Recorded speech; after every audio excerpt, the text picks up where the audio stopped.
Welcome to 2 Feet in the Paint's Final Four show for the NBL1 East Women's Division. And wow, we have four very talented teams suiting up, vying for the championship. We're just going to take you through them, starting off with the Newcastle Falcons. What a season they've had. 3 great seasons in NBL1 East, but this may have been the best one. 17-4 record at the end of the year, and the first round of the finals, they caused one of the biggest upsets of the year. I'm sure you've all heard about it, but let's just run through it again. The Newcastle Falcons 96, the Albury-Wodonga Bandits 84. The undefeated Albury-Wodonga Bandits handed their first loss of the season, which booked Newcastle's place in the preliminary finals, but sent Albury-Wodonga essentially packing because they ended up losing in the next round. And wow, what a performance from Nicole Munga. 28 points, 10 rebounds, 6 assists. You can see why she was the MVP last season, and definitely making a case to be the MVP again. Nicole Munga, we talk about her a lot on 2 Feet in the Paint, but definitely one of our favourite players, and been the best import signing in NBL1 East history. The way she can just bully her way to the ring, can pop off from 3, and also contributes with the dirty work, doing the rebounding, and also distributing well too. So not a selfish player at all. And big thing to note as well, in that game, the 28 points from 55% shooting. So definitely not a selfish player, and definitely just not a shot chucker upperer, which is exactly what you want from your imports. So with Nicole Munga on your team, geez, you've always got a chance of winning. But I've got to say, the supporting cast this year for Newcastle has worked really well. It's not just about the talent they've had, it's how they all fit in together. And of course, I'm talking about Isla Joffemans in her first season with the Newcastle Falcons. Of course, was at the Centre of Excellence last season, where she really made a name for herself, at least on the NBL1 East stage. Of course, has been doing it through junior reps and through playing for Australia throughout her junior career, but really come into her own this season with the Newcastle Falcons. And what really stands out is the combination she has with Nicole Munga. Of course, we're saying Nicole Munga is pretty versatile, can play around the perimeter, but can also get in the paint and bang. But Isla Joffemans, that means she gets a lot of space in the paint to get those quick seals, those post-ups. And once she gets position, she's big, she's strong, she's tall. She can pretty much finish in any situation over any type of contact, Isla Joffemans. So, hey, just give her those post seals and feed her. And if it ain't broke, don't fix it. Of course, Isla Joffemans had 14.7 rebounds in that win against Albury-Wodonga Bandits. Pretty difficult job to get that many points over Unique Thompson, who popped off for 38 and 15 that game, just quietly.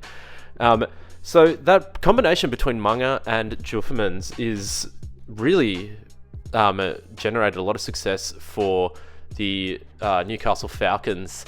But it hasn't just been their interior presence. 2 perimeter players have really balanced this lineup out well, starting with Kate Kingham. I mean, we all know what Kate Kingham can do. She's been doing it year in, year out for Newcastle. An absolute sharpshooter, and really the glue that keeps the team together. I mean, will score when she needs to, but is more than happy to pass up and run the offense, space the floor for Joffemans and Munga to get in the paint. Also, the likes of Hannah Chicken, it opens up things for her. But a relatively new signing, joined pretty much halfway through the season, Alyssa Brett. Returned to Australia after a great career, most recently playing college for the University of Michigan. There's that Michigan connection with Newcastle, but Alyssa Brett, much like Kate Kingham, has just done a great job spacing the floor. That 3-point shot is pretty much automatic once she gets a bit of space, but also great off the dribble. Good at using her size to get the angle she wants and power through contact, get to the basket. But to have that balance of the ability to attack the closeouts or to just spot up and shoot, I think, again, opens up things really well for those interior players that Newcastle like to use. So Kingham and Brett on the perimeter, balanced out by Chicken, Munga and Joffemans in the paint. Wow, it's all really working well for the Newcastle Falcons. And finally, their last starter, who kind of brings it all together, really just pops up where she's needed. In fact, that last game against Albury-Wodonga Bandits, 7 rebounds. Impressive work. 11 points to go with that as well from Ariane Nichols. So it doesn't need to do a whole lot of scoring, which is what you sometimes expect a lot out of from your imports. But with Ariane Nichols as well, she's normally picking up the toughest perimeter defensive assignment.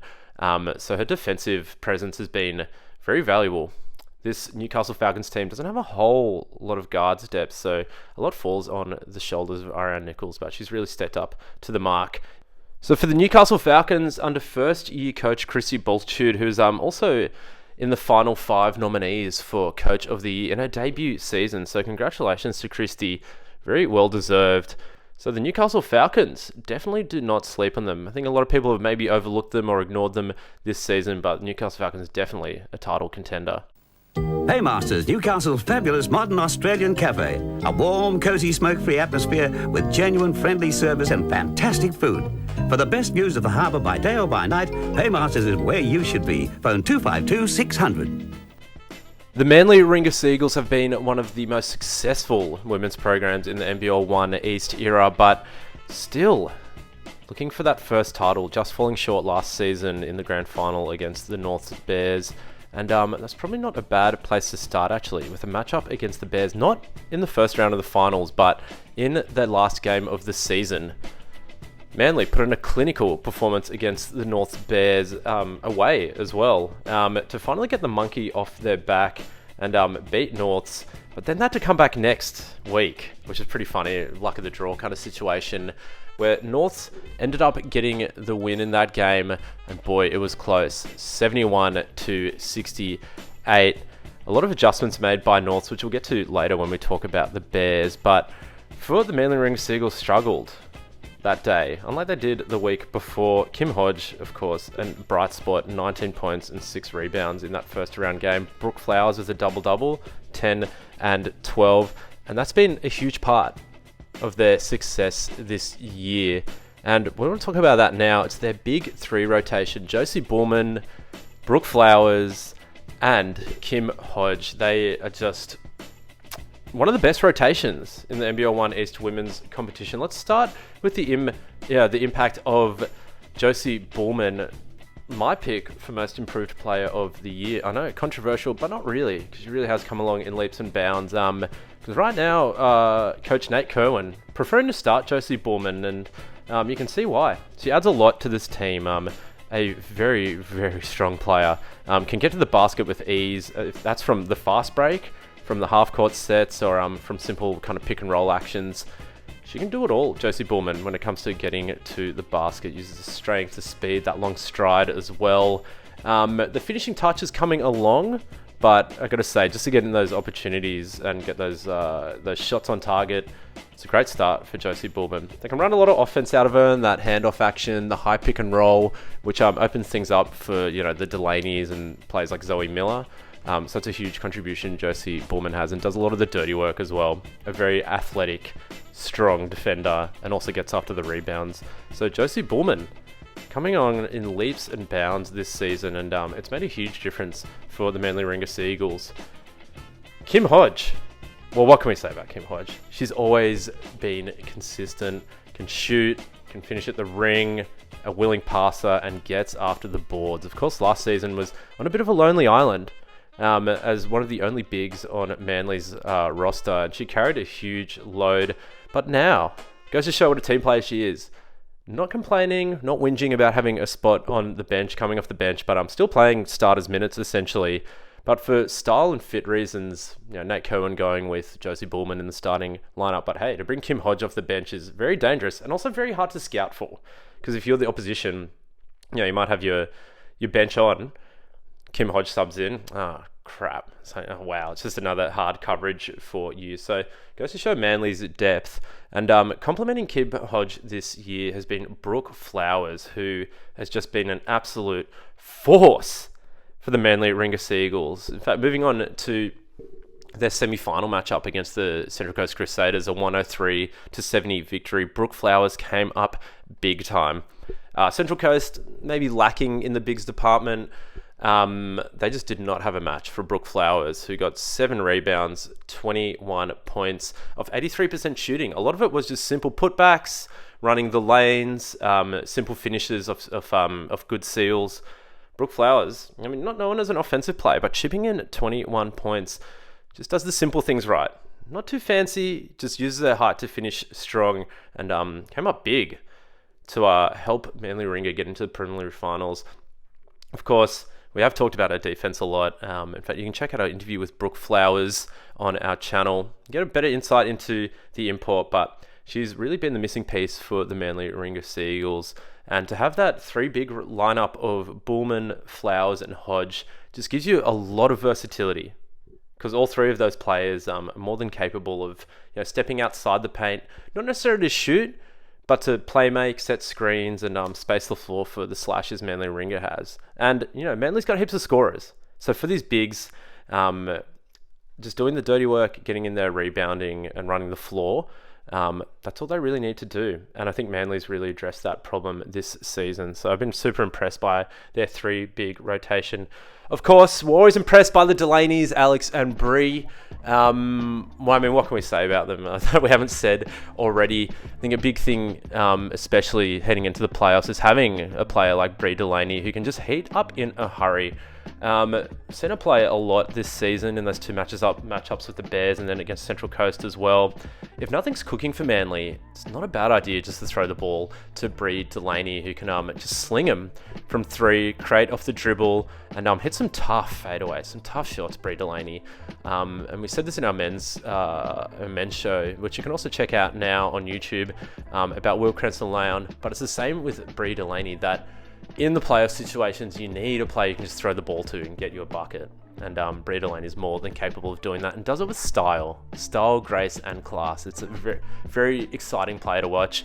And of course, Alex Delaney just does it all for Manly. In that win against the Central Coast, 15 points, 7 rebounds, 4 assists, 2 steals. Just jack of all trades. And master of all the trades as well. Why not for Alex Delaney? Doing a little more ball handling this season, with the likes of Fliss Henderson moving on. Alex Delaney just doing it all for Manly. And if she can heat up in a hurry, that'll really help Manly take out the championship. But talking about Fliss Henderson, moving on, 2 point guards have really had to step up. First of all, you've probably heard a lot about Zoe Miller. 19 points in that game against Central Coast and 8 assists. We all know Zoe Miller can score, but has to do a lot more playmaking this year and really stepped up to the plate. And I remember last year, wasn't starting every game, maybe come off the bench, but now definitely the starting point guard for this team. Of course, she does share ball handling responsibilities with the Delaney's, but you think Zoe Miller's their real true out-and-out point guard. And scoring-wise, has a plethora of finishing moves, Zoe Miller. Those runners can finish at any angle going downhill, and really uses that speed and that long stride to seal off defenders in the pick-and-roll situation and get downhill. And don't forget, Zoe Miller can also shoot threes really well. So had 2 from 4, 50% against the Central Coast Crusaders, and just showing that she can really do it all, Zoe Miller. And backing her up at the moment, a player who there's been a lot of hype around, especially through Youth League, one of the leading scorers in Youth League at the moment, is Alana Reddy, the young gun point guard. So getting a lot more minutes this season, probably just due to growing up, maturing, growing into the NBL1 spotlight. But yeah, Alana Reddy, definitely a capable shooter, but has been very solid running the point guard, running the sets, and getting her teammates involved. So if you don't have Zoe Miller on, Alana Reddy, a more than capable backup, and been a big part of that bench depth to go along with players like Maya Jolina and Sari Mowbray, coming off the bench, just giving Manly's starters a bit more rest, because Nate Kerwin actually does kind of share the minutes around with his starters and his bench players, because a lot of these players who come off the bench could be starting, and Alana Reddy's definitely one of them. So for Coach Nate Kerwin, hey, if the Manly-Warringah just keep that ball movement up, when Manly move the ball, they're one of the best teams in the league. And I think, if they can maintain that unselfish mentality and, not play hero ball, because I think that's actually what went wrong against North in the first round of the finals. The ball stopped moving. And if they can keep that ball movement up and play that hard-nosed defense, which they have been doing for several years now, Manly-Warringah Sea Eagles, they really get into the passing lanes well and get out and run, then they'll be a pretty good chance of taking out the championship. They're an elite side, so definitely do not sleep on the Manly-Warringah Sea Eagles. What a great day out for the whole family. Manly's new underwater world opens soon. Come on an adventure of a lifetime as you glide on a moving footway through the world's biggest underwater aquarium, 6 metres under the sea. There's sharks, stingrays, turtles and hundreds of creatures of the deep. And see the jaws of the biggest white pointer ever caught. You won't believe your eyes at Manly's new underwater world, just along from Manly Wharf. Opening soon. Moving over the Spitbridge to the North Bears, we're going to talk about the 2022 NBL1 East defending champions, and pretty much picked up where they left off this season. The Bears have just been on fire, only dropping 2 games, 19 wins, 2 losses, and those 2 losses came to the Albury-Wodonga Bandits and the Manly-Warringah Sea Eagles. So wasn't a lapse in concentration, just outclassed by teams that are way up the top of the table. But of course, no Albury-Wodonga Bandits left in the finals, so got to think North is one of the favourites to take out the title, with LJ Unique Thompson out of the way now, and the Bears can't get complacent, though they didn't in the first round against the Manly-Warringah Sea Eagles, which we're just talking about, the 71-68 victory after losing to them the week before. And it was a big bounce back victory, especially for 2 of North's star players. Starting off with Matty O'Hare, had 31 points. Wow. Of 45% shooting that day against Manly, and really just put it beyond doubt. The previous week, she'd struggled a little bit against the Sea Eagles defense, so full credit to Renee and Maddie for making those adjustments to unlock her full potential. And Matty O'Hare's been doing it all season for the North Bears. Last season, it was pretty much Jolene Anderson and M. Simons would lead the offense. More than capable, both of them, of doing that. But no Jolene Anderson this year, and M. Simons has been doing a thing, but Matty O'Hare's really stepped up as the primary option, the primary scorer for this North Bears team. We know they do like to score by committee. Renee Garlop teams are all very unselfish, but Matty O'Hare's definitely been the pointy end of the spear all year, and wow, she performed. The 3-point shots just looking automatic at the moment, so that's huge for the North Bears. We saw them do it in the national finals. If they're hitting their shots from 3, they're pretty much unstoppable, because they know the defense is going to be there, but that 3-point shooting is make or break for the North Bears. And another player who really stepped up against the Manly-Warringah Sea Eagles, had a bounce back game, was Carla Pittman. Now, Carla Pittman nominated for Youth Player of the Year, so congratulations to Carla on that one, but came up big against Manly. As she did in the Youth League Grand Final against Manly last season. She had 23 points and 7 rebounds in the qualifying final, and was almost unstoppable. Had 3 3-pointers that day, but was getting it done in the paint. We all know Carla Pittman's got just a plethora of finishing moves, but is really effective when she's driving in baseline, getting a defender on her hip, and finishing strong, either drawing the foul or finishing the play off. As well, good at playing off 2 feet in the paint, not to shout us out, but can use her speed to get into the position she wants, stops on a dime, then either rises up or Carla Pittman, little push shot. So that's going to be big. The Bears managing to unlock their 2 wing players that game, Carla Pittman and Matty O'Hare. Because remember, the game before, in the last round of the regular season, was Caitlin Martin leading the way. But only had 2 points in the final. But they really didn't need her to score that much, because those wing players really stepping up big time. But talking about Caitlin Martin, she's had quite the emergence this season, which we've talked about a lot on the commentary. So if you want hours and hours of us giving big raps to Caitlin Martin, just tune into any of the games I've done this season, but it's for good reason.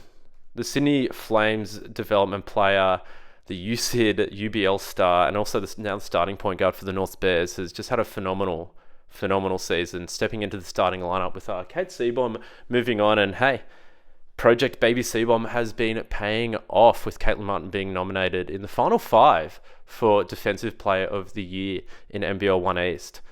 Just goes to show, at such a young age, already making splashes, especially on the defensive end. We can be harder, because Caitlin Martin, not the biggest player, but definitely strong, quick, and high IQ on defense. Really stays in front of everyone. But we've always known Caitlin Martin's been a great defender, but offensively, taking it to another level this year.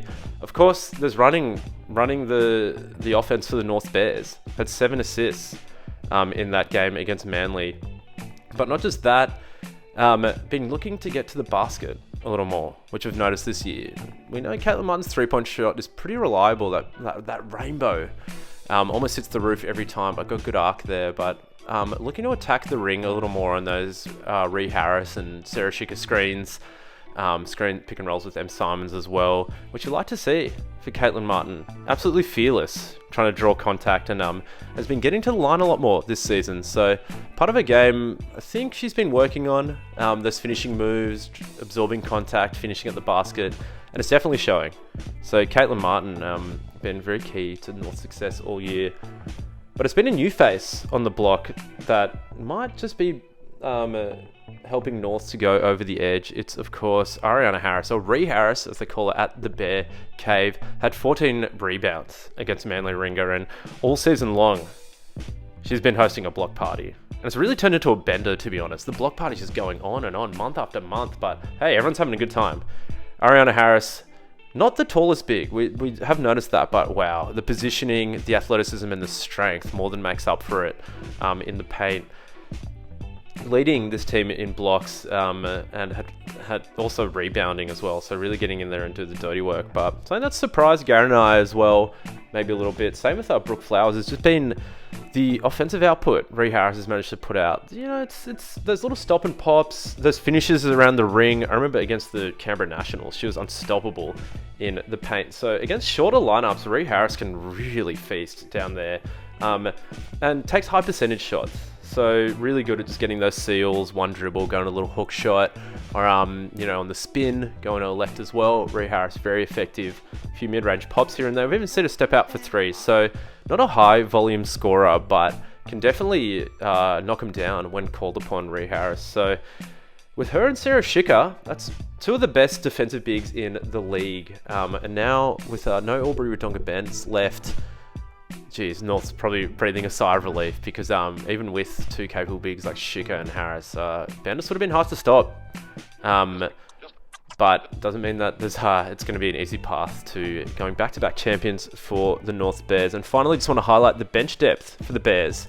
Holly Wills having a great season. When Carla Pittman went down with an injury, she stepped up into the starting lineup with her defensive energy, 3-point shooting. The young gun, M. Bessel, been playing backup point guard for a fair chunk of the season, alongside Lauren Walker and Meg Jeffs, and to have those three players coming off the bench is such a luxury.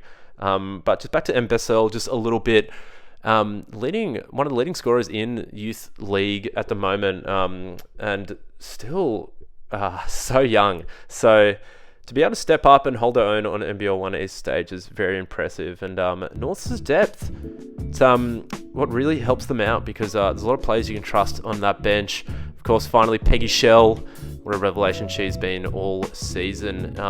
And North's youth women leading the youth league competition, I think still undefeated this season. So there's plenty of talent coming up through the North women's program. And we'll see if they can add another banner at the Bear Cave. And finally, we are on to the Sutherland Sharks, the surprise packet of the NBL1 East women's season. But when you actually look into it, it's not that surprising. This team is highly talented, but they've had their ups and downs all year, with injuries, player availability, a bit of chopping and changing. But when this team's at full strength, they've got what it takes to go all the way. And that's been the Sutherland Sharks women's program in the NBL1 East era. They've always been in the top 4 teams, and this year, no surprise, but maybe had to do it the hard way, because they had a 14-8 record going into the playoffs, and people were confused. What Sharks are we going to see? We're going to see Vanessa Panousis, we're going to see Lauren Nicholson. What's Lauren Nicholson's commitments are overseas, maybe with the national team as well, but Lauren Nicholson's come back with an absolute vengeance, and that showed in the first round of the finals with an 83-60 victory over the Canberra Nationals. And in that game, Lauren Nicholson just exploded. 29 points, 7 rebounds, 8 assists, and did that off 52% shooting, a clinical performance. 5 from 5 from the free throw line as well. So why not just chuck that in, a little bonus, little sweetener. But yeah, Lauren Nicholson, always unstoppable, whether it's shooting, going downhill in those pick and roll situations, or just ISO situations. She can do it all. And there's players like Lauren Nicholson, really important to have in the crunch time of the season, especially getting to that foul line. Can really put teams off their stride by stopping the game, drawing fouls, demoralizing the opposition, getting those 2 freebies as well. Look, I don't know to explain to all you fine people out there how free throws work, but Lauren Nicholson really capable of drawing that contact and either finishing through it or going to the free throw line, which is very, very useful for Lauren Nicholson. But another player who's really stepped up all season, had to carry a huge load, and it really showed in these 2 playoff games they've had so far this season, has been Liv White. Seriously, give Liv White a statue, give her, I don't know, give her something. Name an award after her, name a suburb, name a street in the Sutherland Shire after her, because Liv White, 21 rebounds against the Canberra Nationals, and then backed it up the next week with 16 rebounds against the Albury-Wodonga Bandits, where they won 83-74. And Liv White has just been doing the dirty work all season for this Sutherland Sharks team. They don't have a whole lot of bigs. So Liv White has to shoulder the load, and she's averaging 12 rebounds this season. 12. That's insane. And Liv White has just been in the trenches for the Sutherland Sharks team. Has been their big weak spot all year, is the depth at the bigs position. So it makes it even more impressive that Liv White's been playing heavy minutes and still contributing, unfazed, and powering through all the adversity is Liv White. Also big in that Albury-Wodonga Bandits victory was, of course, Eliza Fabro, and it's been great to see Eliza back. Had a few injury scares, or not scares, but concerns at the start of the year. Kind of brings us to our question of who's going to be the second option for the Sutherland Sharks heading into these last 2 games, we don't know, of the season. Is it going to be Eliza Fabro? Is Vanessa Panusas going to play? Is Maddie Norris going to hit form? Look, Lauren Nicholson just needs a bit of help here on offense, and they definitely have the talent to do it. Like, we've got very high raps on players like Eliza Fabro, and chuck in Emily Garland as well, who's recently been training with the Sydney Flames development squad. There's plenty of options there. It's just a matter of who can actually step up and help Lauren Nicholson to take the Sutherland Sharks team over the edge. Of course, Eliza Fabro, you got to say, probably the best option there. We all know what she can do. Has such a strong, powerful body, and can really just bully her way through defenders, but backs it up with a silky smooth 3-point shot. Wasn't quite hitting against Albury, but always capable from beyond the line. And in that game, 11 free throws made. So much like Lauren Nicholson get to the line, Eliza Fabro can as well, which is very helpful, especially in tight games, which you often see in the finals. So Fabro, Nicholson, Liv White, they've really been pulling their weight this season. Emily Garland has been shooting pretty well. Had 3 threes in that win over Albury. Maddie Norris, not in the best form at the moment, but seriously, on any given day, she can drop 30. So definitely don't sleep on Maddie Norris. The big questions for the Sutherland Sharks is going to be, how do they hold down the paint? We're talking a little earlier about Liv White having to do a lot of work down there, but not a whole lot of depth in the bigs position. So defensively, they can get exposed. We know the Sharks are capable of just outscoring teams, outrunning and gunning, but in that Albury-Wodonga game, for example, they got out-rebounded 54-41. So it's going to be something they're going to need to address at training, or look to focus on a little more. It's going to be tough, but the Sutherland Sharks, definitely in contention here. When you've got Lauren Nicholson on your team, when you have those other players who are super talented, wouldn't be surprised to see them, get in that grand final and maybe raise a banner at the Shark Tank. Really, all these teams couldn't be more evenly matched, and with no Albury-Wodonga Bandits left in the bracket, it's really anyone's. So make sure you tune in, whether you're heading out to the games or watching this on NBL1/East. You got to check it out. It's going to be a thrilling end to the NBL1 East season, and we can't wait. So if anyone wants to tune in, we'll be calling the North Bears game taking on the Sutherland Sharks. So please tune into that, and we'll see you at the grounds.